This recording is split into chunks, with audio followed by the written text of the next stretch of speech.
Bismillahirrahmanirrahim. Assalamualaikum warahmatullahi wabarakatuh. Alhamdulillahi ala ihsani wa syukru lahu ala taufiqihi wa amtinani. Wa asyhadu an la ilaha illallah wahdahu la syarika lahu ta'ziman li sya'ni. Wa asyhadu anna Muhammadan abduhu wa rasuluhu da'ila ridwani. Allahumma salli alaihi wa ala alihi wa ashabihi wa ikhwani. Kita lanjutkan pada bab berikutnya, babu karahati tamannil mauti bisababi dhurrin nazala bihi. Bab tentang makruhnya atau dibencinya seorang berangan-angan ingin mati dikarenakan ada penderitaan yang dia alami. Wala ba'sa bihi li khaufil fitnati fid din. Namun tidak mengapa minta mati jika takut terfitnah dalam agama. Saya ulangi, bab dibencinya berangan-angan untuk mati karena ada mudarat yang menimpanya. Namun tidak mengapa minta mati atau berharap mati jika takut terfitnah dalam agamanya terfitnah. Taib. Kemudian Imam An-Nawawi rahimahullah membawakan beberapa hadis di antaranya an Abi Hurairah radhiyallahu taala anhu anna Rasulullah sallam qaal, dari Abu Hurairah dari Rasulullah sallam bersabda, la yatamanna ahadukumul mauta, janganlah salah seorang dari kalian berangan-angan untuk mati, imma muhsinan fala'allahu yazdad. Kenapa? Karena dia hanya merupakan salah satu dari dua kondisi. Kemungkinan pertama dia seorang yang baik, seorang yang muhsin, maka dengan bertambahnya umur dia bertambah pahala. Wa imma musian, atau dia mungkin orang yang melakukan dosa, fala'allahu yasta'tibu, maka bisa jadi dengan bertambah umur maka dia minta ampun kepada Allah, istighfar, bertaubat. Yasta'tib artinya yastardih, yaitu minta keridhaan Allah Subhanahu wa taala. Muttafaqun alaih, hadis riwayat Bukhari dan Muslim. Wa hadza lafdzul Bukhari, dan ini adalah lafaz dalam Sahih Al-Bukhari. Wa fi riwayatin Muslim, dalam Sahih Muslim, an Abi Hurairah radhiyallahu taala anhu, dari Abu Hurairah radhiyallahu anhu, an Rasulullah sallallahu alaihi wasallam, Rasulullah sallallahu bersabda, la yatamanna ahadukumul maut, janganlah salah seorang dari kalian berangan-angan untuk mati. Wa la yad'u bihi min qibali an ya'tiyahu, ya, jangan dia minta untuk mati, kematian mendatanginya. Innahu idza mata inqata amaluhu. Kenapa? Kalau dia meninggal dunia, maka terputuslah amalnya, tidak bisa beramal lagi. Wa innahu la yazidul mu'mina umuruhu illa khaira. Sungguhnya tidaklah menambah seorang umurnya bertambah kecuali hanya menambah kebaikan baginya. Baik, di sini ada beberapa hadis, saya datangkan lagi hadis berikutnya supaya semakin jelas.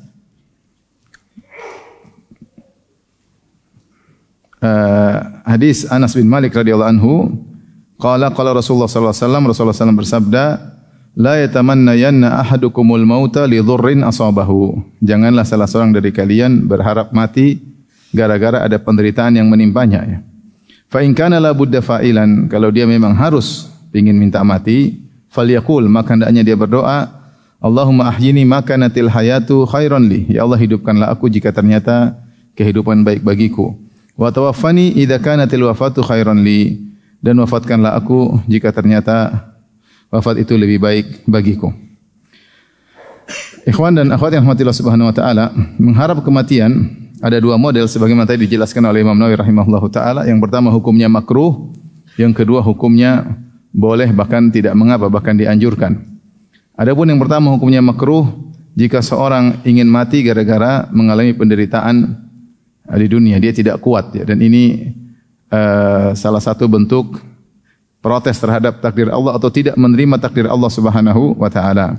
Datang dalam sebagian riwayat Ibnu Hibban, disebutkan oleh Ibnu Hajar dan Fathul Bari, la yatamannayanna ahadukumul maut li dhurrin nazala bihi fid dunya. Janganlah salah seorang dari kalian menginginkan kematian gara-gara mengalami penderitaan di dunia.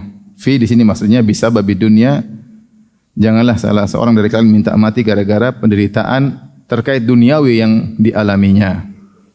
Maka diambil mafhum mukhalafah dari hal ini. Kalau ternyata dia ingin meninggal gara-gara untuk kemaslahatan agamanya, maka tidak mengapa. Seperti doa Nabi sallallahu alaihi wasallam, idza aradta biqaumin fitnatan faqbidni ilaika minha ghairu maftun. Ya Allah, jika engkau menghendaki fitnah pada suatu kaum, maka cabutlah nyawaku sehingga aku terselamatkan dari fitnah tersebut. Ini contoh minta mati gara-gara takut terfitnah. Dan nanti akan disebutkan banyak salaf yang ingin mati gara-gara takut terfitnah. Adapun kalau seorang terkena musibah terkait dunianya, mungkin anaknya meninggal atau istrinya meninggal atau suaminya meninggal, berat dia menjalani kehidupan, atau karena sakit yang parah yang dia alami, ya, sakit berketahunan yang dia alami, ya, atau kemiskinan yang melanda, atau dililit utang, intinya musibah-musibah duniawi, dicela orang atau dihina orang, maka kata Nabi, jangan minta mati. Selama kau seorang mukmin, jangan kau minta mati. Kenapa? Karena in kana muhsinan, kalau ternyata dia seorang yang baik, fala allahu yazdad, maka bertambah kebaikannya. Atau dalam riwayat yang lain, wala yazidu umruhu illa khaira, bertambah umurnya semakin menambah kebaikan baginya. Oleh karenanya berbeda kalau dia sudah mati. Idza matal insan inqata amaluhu, kalau sudah meninggal tidak bisa lagi beramal saleh. Padahal kita tahu seorang bertasbih sekali saja, subhanallah, itu lebih baik daripada dunia dan seisinya. Seorang bertasbih sekali saja, subhanallah, maka lebih baik daripada dunia dan seisinya. Kenapa? Karena dunia dan seisinya akan selesai. Adapun pahala tasbih ini abadi. Maka benar kita lihat dunia sekarang begitu mewah, begitu indah, tapi dia ada ujungnya. Kita rasakan cuma 60, 70 tahun kalau sampai, ya itu pun dengan berbagai macam lika-liku dan pernak-pernik kehidupan dunia. Tapi kalau kita bertasbih subhanallah bihamdihi, ini pahalanya ini akan dirasakan di akhirat abadi, ya, dan pahala yang sempurna. Maka umur yang diberikan oleh Allah kepada seorang manusia hendaknya dia optimalkan untuk melakukan amal saleh. Maka jangan dia minta mati. Karena kalau udah mati udah enggak bisa beramal saleh. Kita berusaha untuk sehat, untuk panjang umur, meskipun umur di tangan Allah, tapi kita berusaha ikhtiar agar kita bisa beramal saleh. Satu tasbih saja lebih baik pada dunia dan seisinya. Ketika Rasulullah SAW ditanya, man khairun nas, siapa manusia terbaik? Kata Rasulullah SAW, man tola umruhu wa hasuna amaluh. Orang yang yang panjang umurnya dan yang baik amal solehnya. Talha bin Ubaidillah mengkisahkan tentang dua orang, ini hadis yang masyhur sering kita sampaikan tentang keutamaan bulan Ramadan, tentang dua orang yang masuk Islam berbarengan, ya. Wa kana islamuhuma jami'an, mereka berdua masuk Islam bareng-bareng. Yang satu wa kana ahduma aktsara ijtihadan minal akhar, yang satu lebih semangat ibadah daripada yang satunya. Sama-sama masuk Islam berarti kan startnya nolnya sama, sama-sama baru hijrah, sama-sama masuk Islam. Cuma yang satu lebih semangat ibadah daripada yang lainnya. Kemudian yang semangat ini akhirnya berjihad, akhirnya meninggal dunia. Kemudian yang satunya, yang kurang semangat ini ternyata dia, atau semangatnya di bawah dari yang pertama, ternyata dia hidup sampai tahun kemudian, baru kemudian dia meninggal dunia. Setelah dua-duanya meninggal, Talha bin Ubaidillah, salah seorang yang dijamin masuk surga, bermimpi dalam mimpi tersebut, dia melihat ternyata yang meninggal belakangan, yang kurang semangat ibadah daripada yang pertama, ternyata masuk surga lebih dahulu daripada yang meninggal di luar. Maka dia heran. Maka cerita kepada para sahabat juga heran. Maka mereka bertanya kepada Nabi SAW. Mereka heran. Kata Rasulullah SAW, mimma ta'jabun. Apa yang buat kalian heran? Kata Rasulullah SAW, alaysa hadha, bukankah yang kedua, asya ba'da husanah, bukankah yang kedua diberi umur setahun setelah yang pertama meninggal, meskipun yang pertama mati syahid. Bukankah yang kedua diberi umur setahun lebih panjang? Alaysa qad adraka ramadhana fasamahu, bukankah dia mendapatkan bulan Ramadan selama setahun tersebut dan dia puasa? Alaysa qad shala kam alf salat, bukankah dia sudah salat berapa ribu rakaat selama setahun? Maka Rasulullah jelaskan bahwa yang kedua ini dia lebih mulia, meskipun amalnya sedikit-sedikit, tapi dia punya modal umur panjang. Sehingga dia salat berapa rakaat, dia puasa, mungkin dia bersedekah, dia berinfak kepada anak istri, dia menyenangkan anak istri, berbuat baik sama tetangga. Ini kan amal banyak. Amal banyak. Maka ini motivasi dari Nabi SAW bahwasanya seorang panjang umur kalau diisi dengan ketakwaan, maka dia menjadi lebih baik. Maka jangan seorang minta meninggal dunia.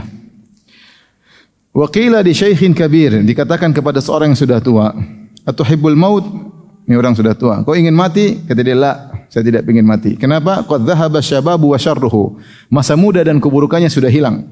Wa ja'al kibaru wa khairuhu, sekarang tinggal masa tua dan kebaikan. Sudah masa nakal sudah hilang. Saya ingin masa tua ini saya habisin dengan apa? Dengan kebaikan-kebaikan. Kalau dulu tidak bisa dikontrol masa muda. Sekarang sudah masa tua, maka ingin beramal soleh dengan amal yang sebanyak-banyaknya. Oleh karenanya seorang ketika tertimpa dengan kemudaratan duniawi, maka jangan dia minta mati. Tapi kalau memang dia sudah tidak kuat, wa in kana la budda minha, la in kana la budda mutamannian, kalau dia terpaksa harus minta mati, maka dia berdoa dengan doa, di situ ada penyerahan urusan kepada Allah dengan berdoa, Allahumma ahyini in kanatil hayatu khairan li. Ya Allah, hidupkanlah aku jika ternyata kehidupan lebih baik bagiku. Wa tawaffani, dan wafatkanlah aku in kanatil wafatu khairan li. Kalau memang wafatkan aku kalau memang wafat itu lebih baik bagiku. Tapi jangan dia, ya Allah matikan aku, jangan. Sungguhnya ketika dia minta mati juga banyak mudarat yang mungkin dia dapatkan. Yang pertama menunjukkan dia tidak sabar dengan apa? Tidak sabar dengan ujian Allah Subhanahu wa taala. Padahal sabar pahalanya besar. Makanya Ibn Abbas pernah berkata kepada muridnya, "Ala urika imra'atan min ahli jannah, ala adulluka ala imra'atin min ahli jannah?" Maka aku tunjukkan kepada engkau seorang wanita penghuni surga. Kata Ibn Abbas, "Hadhi imra'atun sauda." Ini penghuni surga, wanita ini yang berkulit hitam. Atatin Nabiya sallallahu alaihi wasallam. Dia datang kepada Nabi sallallahu alaihi wasallam, kemudian dia berkata, "Ya Rasulullah, ud'ullaha an yashfiyani." Ya Rasulullah, inni usra wa inni atakashaf, fad'ullaha an yashfiyani. Ya Rasulullah, aku ini terkena penyakit ayan atau penyakit kejang-kejang. Dan kalau aku sudah terkena kejang-kejang, maka terkadang sebagian auratku tersingkap. Maka berdoalah kepada Allah agar berdoa untukku kepada Allah agar aku disembuhkan. Dia minta disembuhkan karena penderitaan, kejang-kejang, auratnya tersingkap. Maka Rasulullah SAW berkata, "In syi'ti da'autullaha laki an yashfiyaki." Kalau kau mau, aku doakan kepada Allah untukmu, kau akan sembuh. Wa in syi'ti sabarti walakil jannah. Tapi kalau kau mau pilihan kedua, sabar dan kau akan dapat surga. Subhanallah. Pilihan mau sembuh atau mau sabar. Kalau sabar jamin surga. Kenapa? Karena sabar itu pahalanya besar. Allah berfirman, "Innama yuwaffas sabiruna ajrahum bighairi hisab." Sungguhnya orang sabar itu pahalanya tanpa batas. Tanpa batas.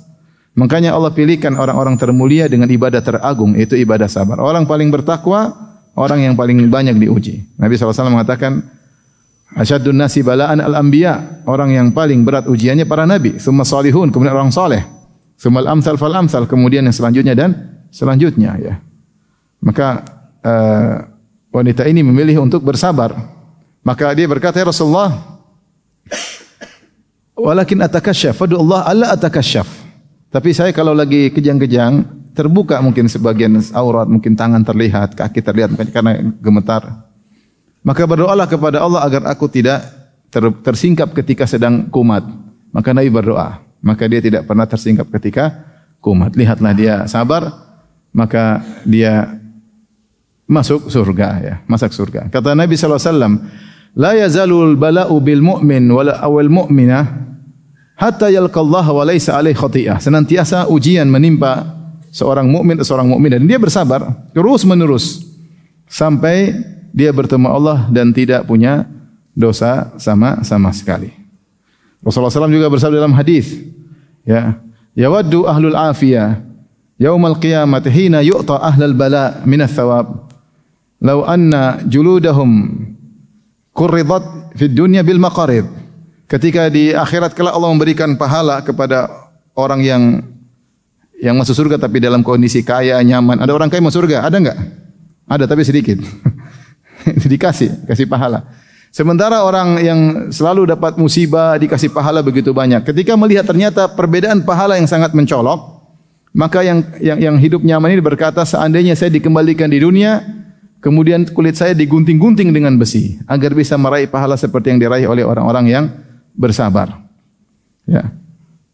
Oleh karenanya ketika Allah memberikan penderitaan duniawi, seorang jangan minta mati. Dia bersabar. Dia bersabar. Semakin bersabar pahala terus mengalir kepadanya. Jadi orang yang minta mati ketika terkena penderitaan duniawi, maka dia merugi. Pertama, dia seakan-akan protes kepada atau tidak menerima takdir Allah Subhanahu wa taala. Ini adalah bentuk yang kurang baik. Yang kedua, dia ingin menghindar dari ibadah apa? Sabar. Ya. Dia ingin selesai. Yang ketiga, bisa jadi dia mengalami yang lebih berat, sakaratul maut. Emang sakaratul maut gampang menghadapi sakaratul maut? Sakaratul maut tidak mudah. Tidak mudah. Belum syaitan menggoda ketika sakaratul maut. Makanya Nabi di antara doa Nabi, wa a'udzubika an yatakhabbatani syaitanu 'indal maut. Aku berlindung kepada Engkau ya Allah dari godaan syaitan ketika aku akan meninggal. Karena syaitan akan mengerahkan kekuatannya seluruhnya, energinya untuk menggoda seorang ini, kesempatan terakhir menggoda supaya masuk neraka. Maka tidak mudah menghadapi sakaratul maut. Kemudian emang kalau dia mati dia istirahat. Belum tentu dia masuk alam yang berikutnya, belum tentu dia nyaman di alam berikutnya. Makanya qila lin Nabi sallallahu alaihi wasallam, dikatakan kepada Nabi sallallahu alaihi wasallam, inna fulanah matat wastarahat. Ya Rasulullah, si fulanah, ummu fulan atau ibu fulan sudah meninggal dan dia telah beristirahat. Faqadiba Nabi sallallahu alaihi wasallam, Nabi pun marah. Kata Nabi sallallahu alaihi wasallam, innama yastarihu man ghufira lahu. Yang istirahat itu orang yang diampuni. Dari mana kau tahu dia diampuni? Rasulullah tegur, jangan bilang dia sudah meninggal kemudian istirahat. Jangan bilang dia berada di peristirahatan terakhir. Belum ada peristirahatan terakhir. Mungkin di adab yang pertama, mukaddimah. Karena Rasulullah mengatakan, innama yastarihu man ghufira lahu. Sungguhnya yang istirahat setelah kematian adalah yang diampuni oleh Allah. Dan siapa yang jamin dia diampuni atau tidak? Oleh karenanya jika seorang diberi musibah seberat apapun, tentang dunia tapi ya, maka hendaknya dia bersabar. Di balik itu pasti ada hikmah dan ada banyak kebaikan. Kalau dia memang tidak kuat, maka serahkan kepada Allah. Fa in kana la budda mutamanniyan, kalau dia ternyata harus minta mati, maka berdoa, Allahumma ahyin in kanatil hayatu khairan li. Ya Allah, hidupkanlah aku jika panjangkan umurku jika hidup itu baik bagiku. Wa tawaffani in kanatil wafatu khairan li, dan wafatkanlah aku jika wafat itu lebih baik bagiku. Sudah hafal belum doanya? Siapa tahu enggak kuat. Allahumma ahyini in kanatil hayatu khairan li wa tawaffani in kanatil wafatu khairan li. Nanti kalau sering ini enggak hafal sendiri. Taib. Manusia lemah, kadang dia kuat, kadang dia enggak kuat ya. Tapi serahkan kepada Allah. Jangan minta mati. Kalau mati amalan sudah selesai. Enggak bisa baca Quran, enggak bisa bertasbih, enggak bisa ngurus anak, enggak bisa jomblo, enggak bisa nikah. Yang sudah nikah enggak bisa nikah lagi. Urusan selesai. Makanya jangan minta mati. Jangan minta mati. Tetapi mafhum mukhalafah dari hadis yang dibawakan oleh Ibnu Hajar dalam Sahih Ibnu Hibban, li dhurrin nazala bihi fid dunya. Jangan minta mati kalau ada penderitaan yang menimpanya karena duniawi. Mafhum mukhalafahnya, kalau musibah tersebut bisa terkait dengan agamanya, maka tidak mengapa. Dan para ulama menyebutkan seorang boleh minta mati dalam dua kondisi. Pertama, dia takut terfitnah agamanya. Yang kedua, dia ingin mati syahid. Maka dia boleh minta mati segera agar mendapatkan apa? Mati syahid jika dia bisa ikhlas kepada Allah Subhanahu wa taala. Adapun dalil-dalil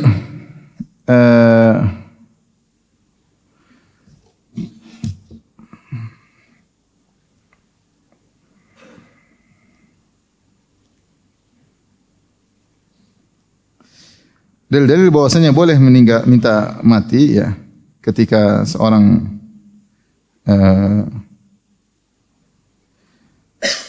takut fitnah. Di antaranya dalam hadis dari Mahmud bin Labid radhiyallahu anhu, anna Nabiy sallallahu alaihi wasallam qala, Rasulullah SAW bersabda, "Itsnatani yakrahuhuma ibnu Adam." Dua perkara yang dibenci anak Adam. Al-mautu, yang pertama adalah kematian, yang kedua adalah qillatul mal, sedikitnya harta. Padahal lebih baik baginya, kata Nabi. Dua hal yang dibenci oleh anak Adam padahal lebih baik baginya. Yang pertama kematian. Wal mautu khairul lil mu'min minal fitnah. Rasulullah mengatakan lebih baik seorang mukmin meninggal daripada terkena fitnah. Dan itu doa Nabi sallallahu alaihi wasallam ya. Dalam doa yang panjang ya. Allahumma nas'aluka hubbak wa hubba man yuhibbuk wa hubba kulli amalin yuqarribuna ila hubbik. Allahumma nas'aluka fil khairat wa tarkal munkarat wa hubbal masakin wa anta taghfir wa tarhamana wa idza aradta bi ibadika fitnatan faqbidni ilaika minha ghairu maftun. Ya Allah, kalau kau menghendaki pada suatu kaum fitnah, maka cabutlah nyawaku tanpa terfitnah. Maka Nabi mengatakan, mautul mu'min khairun minal fitnah. Matinya seorang mukmin lebih baik daripada dia terfitnah. Terfitnah. Lihat orang yang sudah meninggal sebelum kita 20 tahun lalu, mereka aman dari fitnah. Kita sekarang dalam dunia fitnah. Fitnah pandangan, fitnah perempuan, fitnah harta, fitnah buang-buang waktu, banyak sekali fitnah ya.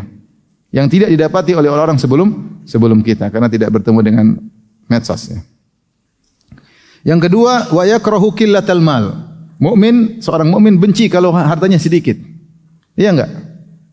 Siapa yang suka duitnya sedikit? Coba, jujur. Siapa yang suka duitnya sedikit? Ada yang suka duitnya sedikit? Mungkin ada tapi ya sedikit ya. Padahal kata Nabi, wa qillatul mal aqallu lil hisab. Padahal sedikitnya harta lebih sedikit hisabnya.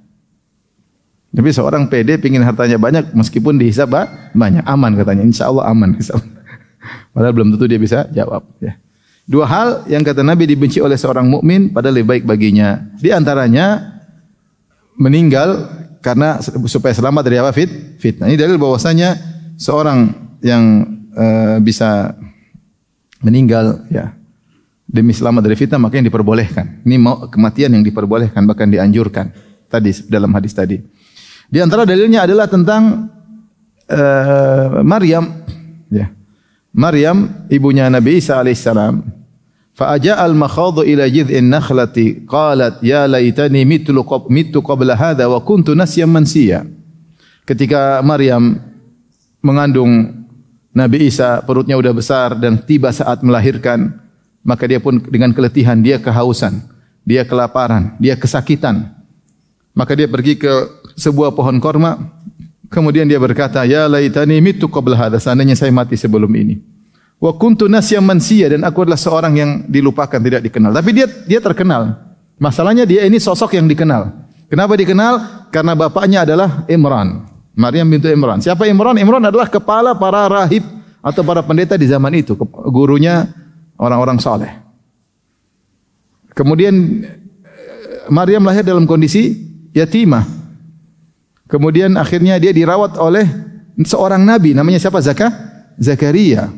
Dan dia berkhidmat kepada Baitul Maqdis sehingga dia sibuk beribadah kepada Allah, tidak kenal sama lelaki manapun. Tahu-tahu hamil. Ini berat ya.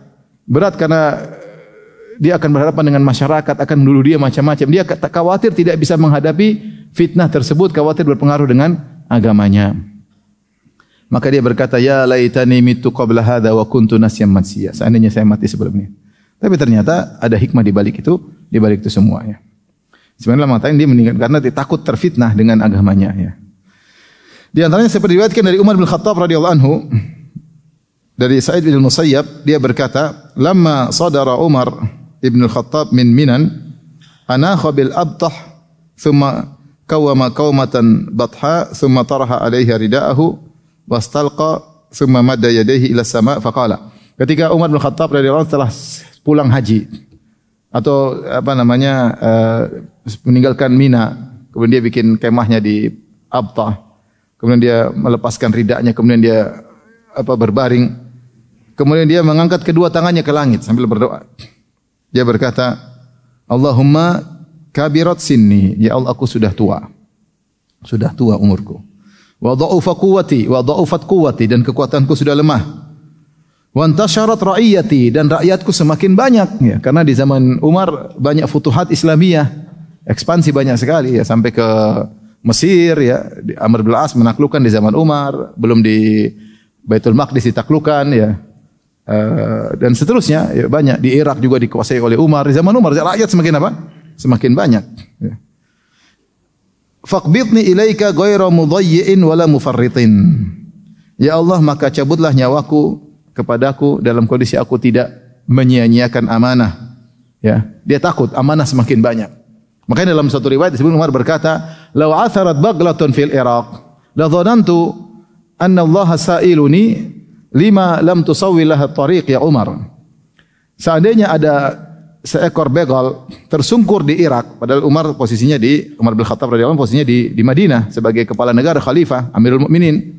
Karena ekspansi sudah semakin jauh sampai di Irak, jarak Madinah Irak jauh. Jangankan dia bicara manusia, dia bilang sampai kalau ada hewan yang tersungkur di Irak, jalan tidak lurus jatuh, maka saya menyangka Allah akan bertanya kepadaku, kenapa kau tidak ratakan jalan wahai Umar sampai ada hewan yang apa? Tersungkur. Ya. Jadi Umar begitu takutnya akan tanggung jawab sebagai pejabat negara, bahwasanya dia akan ditanya bahkan bukan tentang manusia pertanggungjawabannya terhadap hewan. Terhadap hewan. Makanya ketika sampai kepada Umar bin Abdul Aziz, khalifah berikutnya, bahwasanya di Irak atau di suatu tempat orang-orang ternyata membebani onta lebih daripada kelayakan angkutan yang harus diangkat, maka dia kasih perintah tidak boleh ngangkutin onta dengan berat lebih daripada ini.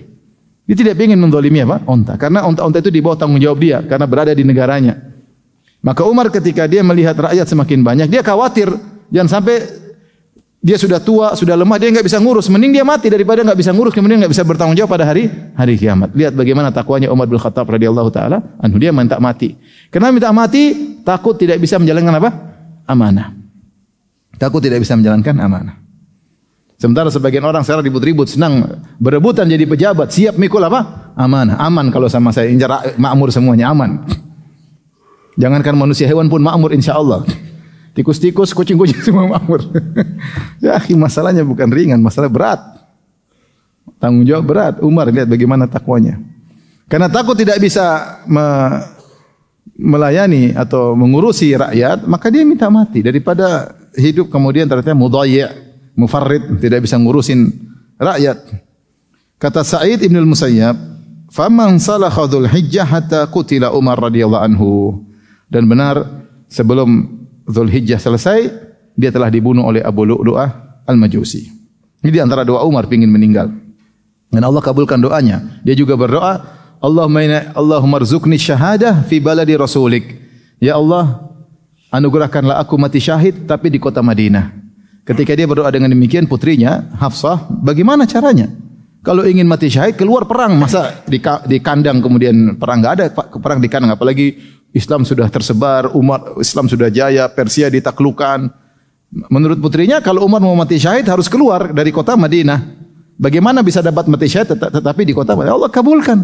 Ternyata ada Majusi namanya Abu Lu'lu'ah Al-Majusi. Ketika Umar salat subuh jadi imam, ditikam subhanallah. Meninggal mati syahid sedang salat apa?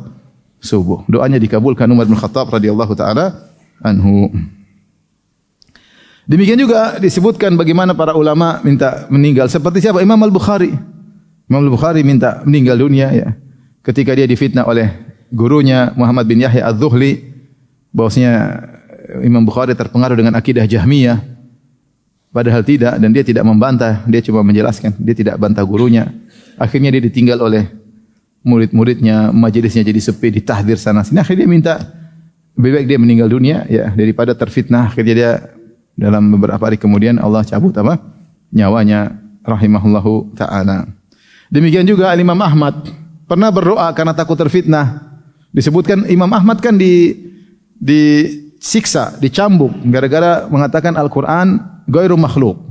Sementara di zaman itu para khalifah mengatakan Al-Qur'an itu makhluk karena terpengaruh oleh menteri agama mereka dari Mu'tazilah ya. Pembisik-bisik sehingga Mu'tazilah punya akidah Al-Qur'an itu makhluk. Yang mengatakan Al-Qur'an bukan makhluk dibunuh. Sehingga banyak ulama yang terpaksa mengatakan Al-Qur'an itu makhluk supaya selamat. Di antara yang bertahan ada 2 orang tapi satunya meninggal, sisanya Imam Ahmad. Imam Ahmad tidak mau mengatakan Al-Qur'an makhluk, diambil, disiksa di hadapan rakyat sampai dagingnya ada yang lepas gara-gara dicambuk, sampai 3 khalifah dia disiksa. Tapi dia tidak mati, dia tidak minta mati subhanallah, tidak minta mati, dia bersabar. Ketika akhirnya khalifah berikutnya sunnah, maka Imam Ahmad dimuliakan. Bahkan dikirim hadiah dari khalifah, duit banyak. Justru dia minta mati ketika itu. Dia bilang ini lebih parah daripada fitnah sebelumnya. Dia mengatakan lau anna nafsi fi yadi la atlaqtuha. Kalau ternyata jiwaku di tangan saya akan lepasin. Ini fitnah lebih berat, fitnah dunia daripada fitnah dicambuk. Takut terfitnah dengan apa? Dunia. Sementara kita nyaman, tenang. Kalau dunia saya soleh, insyaallah harta soleh aman. Ini Imam Ahmad apa kurang solehnya? Tapi dia menjaga hatinya jangan sampai condong kepada dunia ya. Makanya kita di Imam Ahmad cuma beda sedikit, cuma dibalik begini. Oleh karenanya justru dia minta mati ketika takut dengan fitnah apa? Fitnah dunia. Takut dengan fitnah dunia. Taib, itu yang pertama, jadi boleh minta mati kalau takut terfitnah. Yang kedua, boleh minta mati kalau ingin mati syahid, ya. Dalam hadis dari Abu Hurairah radhiyallahu anhu, Nabi sallallahu alaihi wasallam Rasulullah sallallahu alaihi wasallam bersabda, "Laula an asyqa ala ummati ma qa'atu khalfa sariyatin wa lawadittu anni uqtal fi sabilillah, thumma uhya, thumma uqtal, thumma uhya, thumma uqtal." Kalau tidak merepotkan umatku, maka aku tidak akan duduk, tidak ikut syariah. Rasulullah hanya ikut ghazwah, syariah Rasulullah SAW tidak ikut. Rasulullah mengatakan kalau saya tidak merepot umatku, saya akan terus ikut semua peperangan. Tapi repot nanti. Kalau saya sudah ikut, semua mau ikut, ya. Terus enggak ada yang juga jaga kota Madinah. Dan saya berangan-angan untuk mati di jalan Allah, kata Nabi sallallahu alaihi wasallam. Berangan mati di jalan Allah, kemudian aku hidup, dihidupkan lagi, dimatikan lagi, dihidupkan lagi, dimatikan lagi. Karena keutamaan mati syahid. Nabi SAW juga bersabda, "Man sa'ala Allah syahadata bisidqin, ballaghahu Allahu manazila syuhada wa in mata ala firashihi." Siapa yang meminta mati syahid dengan jujur, dengan tulus kepada Allah, maka Allah akan menyampaikan dia kedudukan mati syahid meskipun dia meninggal di atas tempat tidurnya. Ketika Abu Bakar As-Siddiq di zaman beliau, muncul Musailimah Al-Kadzdzab yang kemudian bikin onar, maka Abu Bakar mengatakan, "Wallahi la uqatilannahu biqaumin yuhibbunal mauta kama yuhibbul hayat." Sungguh aku akan memerangi Musailimah dengan mengirim para sahabat kaum yang mencintai kematian sebagaimana mereka mencintai kehidupan. Seperti ketika Khalid ibn Walid radhiyallahu anhu mengirim pasukan untuk berperang dengan orang-orang kafir, maka dia diundang untuk diskusi. Dia mengatakan, "Aku datang dengan kaum yang mencintai kematian sebagaimana kalian mencintai khamar." Coba mau perang lawan kami. Kami ini kaum lebih suka kematian sebagaimana suka dengan kematian. Ingin mati sebagaimana kalian kecanduan khamar, pingin minum khamar. Ini menunjukkan mereka ingin meninggal mati syahid tidak mengapa. Ya, makanya Rasulullah SAW ketika dalam peperangan Rasulullah berkata, "Qumu ila jannatin arduha samawati wal ard." Bangkitlah menuju surga yang luasnya seluas langit dan bumi. Maka seorang berkata, "Ya Rasulullah, jannatun arduha samawati wal ard." Ya Rasulullah, surga seluas langit dan bumi. Kalau saya meninggal, ya kau akan min ahliha, kau akan masuk surga. Dia bakhin. Wow, sungguh menakjubkan. Kemudian dia berkata, dia sedang makan korma, dia mengatakan, "La in hayaitu hatta akula tamarati hadhihi innaha la hayatun tawilah." Kalau saya harus hidup tunggu makan korma selesai, terlalu lama. Dia buang, kemudian dia masuk, kemudian meninggal dunia. Ingin mati. Sebagian seorang sahabat juga ketika perang Uhud dia mengatakan, "Inilah ajidu riha al-jannah min qibali Uhud." Saya mencium bau surga dari arah gunung Uhud. Maka dia masuk, ingin segera masuk surga. Ini semua menunjukkan bahwasanya kalau seorang ingin meninggal gara-gara takut fitnah atau karena ingin mengharapkan mati syahid, maka tidak mengapa. Kita lanjut hadis berikutnya, wa an Qais bin Abi Hazim qala dakhalna ala Khabbab bin al-Arat na'uduhu wa qad iktawa sab'a kayyat. Kami menemui Khabbab bin al-Arat, kami jenguk dia, ya.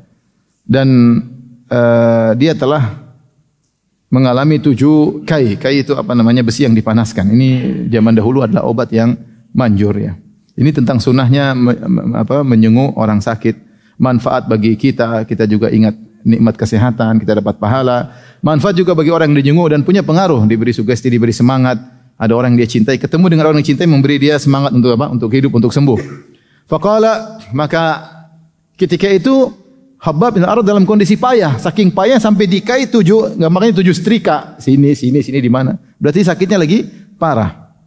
Maka dia berkata, "Inna ashabana alladzina salafu madau." Sungguhnya sahabat-sahabat kami, sahabat Nabi sudah meninggal dunia. Walam tangkusuhumud dunya, dan pahala mereka tidak berkurang karena dunia, ya. Ini sudah saya sampaikan bahwasanya mazhab sahabat tentang dunia ada 3. Yang pertama, mayoritas sahabat bahwasanya seorang kalau punya dunia, dia sudah bertakwa, sudah bayar zakat, sudah melakukan kewajiban, dia bisa menikmati dunia tersebut dan dunia tersebut tidak mengurangi pahalanya di akhirat. Apalagi dunia tersebut dia gunakan untuk mencari pahala sebanyak-banyaknya. Ini pendapat mayoritas sahabat. Manhaj yang kedua, manhajnya Umar bin Khattab, di antaranya Abdurrahman bin Auf, di antaranya Khabbab bin Al-Arat. Mereka meyakini kalau orang dibukakan dunia akan mengurangi jatah di surga. Kalau menikmati dunia berlebihan akan mengurangi jatahnya di mana? Di surga. Makanya ketika Umar bertemu dengan, kalau tidak salah, Jabir bin Abdullah sedang bawa uang. Kata Umar, mau kemana? Kata dia, saya ingin beli roti, ingin beli daging. Untuk siapa? Untuk istri. Daging mungkin agak mahal. Maka Umar berkata, afa kullama istahyaita syai'an ishtaraitahu? Apakah setiap kau ingin sesuatu, mentang-mentang kau punya duit, kau beli? Saya takut ini termasuk dari orang-orang yang dikurangi jatahnya di surga gara-gara memuaskan dirinya di dunia. Kemudian dia menafsirkan firman Allah, wa yawma yuradul ladzina kafaru 'alan nari adhabtum thayyibatikum fi hayatikum dunya, tentang orang kafir. Pada hari kiamat kelak orang kafir akan dipaparkan di neraka, dikatakan kepada orang kafir, adhabtum thayyibatikum fi hayatikum dunya. Kalian telah menghabiskan kebaikan kalian ketika di dunia senang-senang, maka jatah di akhirat enggak ada. Umar menganggap ayat ini juga berlaku bagi kaum muslimin, kalau semua yang dia punya dia ingin beli akan mengurangi jatahnya di akhirat. Ini manhajnya Umar, madhabnya Abdurrahman bin Auf dan Khabbab bin Al-Arat sebagian dalam hadis ini. Abdurrahman bin Auf sampai sempat tidak buka puasa gara-gara ingat Mus'ab bin Umair. Madhab yang ketiga yang lebih kencang lagi adalah madhabnya Abu Dzar Al-Ghifari radhiyallahu anhu. Abu Dzar Al-Ghifari mengatakan bahwasanya harta yang boleh dipakai cuma kebutuhan pokok aja. Lebih dari itu kembalikan ke negara. Dan dia suruh orang, jangan kembalikan. Kalau lebih kembalikan. Maka hidupnya dia sangat sederhana. Dia menafsirkan firman Allah Subhanahu wa taala tentang orang-orang walladzina yaknizuna adh-dhahaba wal fiddata wa la yunfiqunaha fi sabilillah fabashshirhum bi'adzabin alim. Orang-orang yang menimbun emas dan perak, ya, tidak menginfakkan di jalan Allah, maka beri kabar bahwasanya dia akan mendapatkan azab yang pedih. Ini ayat tentang orang-orang yang tidak bayar zakat. Tapi Abu Dzar memandang ayat ini umum. Maka tidak boleh nimbun harta. Ini mazhab yang berat. Tapi tidak disetujui oleh para sahabat. Enggak setuju. Itu pendapat pribadi Abu Dzar Al-Ghifari. Tapi intinya para sahabat kalaupun berpendapat seorang boleh ini, dia tentunya mereka bukanlah kemudian hidup berfoya-foya, tidak ya. Intinya maksudnya ini sebagai peringatan bagi kita semua, tidak semua kalau kita pengin kita beli. Meskipun punya duit. Hidup cuma sebentar, ya sesekali boleh, tapi jangan setiap punya beli. Tidak selalu demikian, ya. Ada yang kalau bisa kita palingkan kepada lebih baik itu kita lakukan. Taib, di sini kata Khabbab bin Al-Arat, inna ashabana alladhina salafu madaw, orang-orang sahabat sebelum kita sudah meninggal. Walam tanqusuhumud dunya, dan dunia tidak mengurangi jatah akhirat mereka karena mereka tidak merasakan dunia. Sekarang baru kemudian ekspansi, kemudian menguasai sana. Dulu sahabat miskin-miskin. Wa inna asabna ma la najidu lahu mawdu'an illa turab. Adapun kami mendapati harta yaitu setelah itu dan cuma dibikin untuk buat rumah, besarin rumah, mewahin rumah. Itu. Walaula anna Nabi sallallahu alaihi wasallam nahana an nad'u bil maut la da'autu bihi. Kalau tidak Rasulullah melarang kami untuk minta mati, saya akan minta mati karena dia lagi sakit parah ini. Lagi sampai dikai 7 kali, dia bilang enggak. Akhirnya dia sembuh, Khabbab bin Al-Arat. Kemudian kata Qais bin Hazim, seorang tabi'in. Qais bin Hazim ini mukhadram. Mukhadram itu maksudnya dia hidup di zaman Nabi, tapi tidak sempat bertemu Nabi. Dia Islam, tapi tidak sempat bertemu dengan apa? Nabi. Ketika mau ketemu Nabi, Nabi sudah keburu meninggal. Sehingga dia di antara tabi'in dan di antara sahabat. Dia di zaman sahabat, di zaman Nabi bahkan. Cuma tidak sempat, kalau syarat jadi sahabat harus ketemu siapa? Nabi. Tapi dia tidak ketemu Nabi, tapi di zaman Nabi.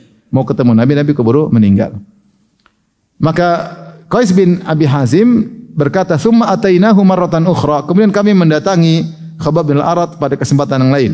Wa huwa yabni ha'itan lahu, dia sedang membuat kebun, ya pagar kebun buat dia.